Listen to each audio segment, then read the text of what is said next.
And now questions about whether the White House intentionally failed to publish a report that says Florida and more than a dozen other states should be taking tougher steps to curb COVID-19. That report, which was prepared for the coronavirus task force, was obtained by a group called the Center for Public Integrity. 10 Tampa Bay's Eric Glasser shows you what it recommends for our state.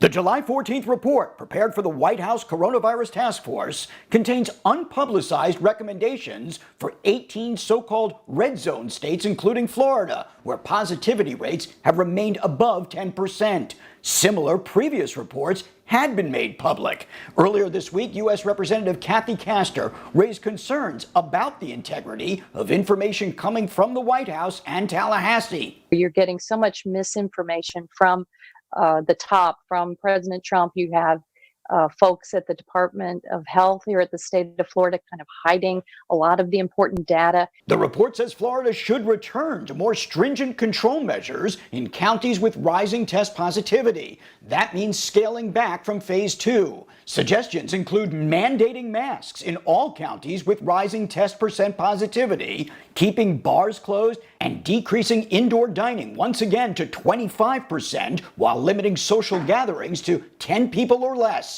The same report also raises concerns about parties and gatherings that took place about 2 weeks ago on Independence Day. It recommends all individuals of households engaged in any multi-household July 4th activities should be immediately tested, either in pools or as individuals, and testing should be scaled up in local communities and multi-generational households as well. We definitely have seen stabilization. Asked about the report, Governor DeSantis gave no indication he would move the state back to phase 1. Numbers, he says, appear to have plateaued. Restaurants fine when people follow the rules, and gyms filled with health-conscious people. I think the fact that we're testing so much has led to case numbers that have been put out there, and I think kind of unfairly, maligning the state.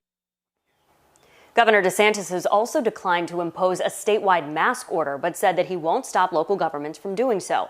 A lot of cities and towns have imposed their own restrictions. That includes Tampa and St. Pete. Now, we reached out to the mayors of both cities to get their reactions to this report. Here's what Mayor Kreisman had to say.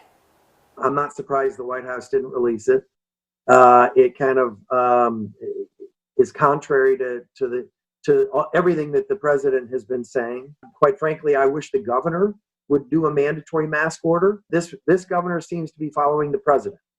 That's a road I don't want to go down because they're going over the cliff.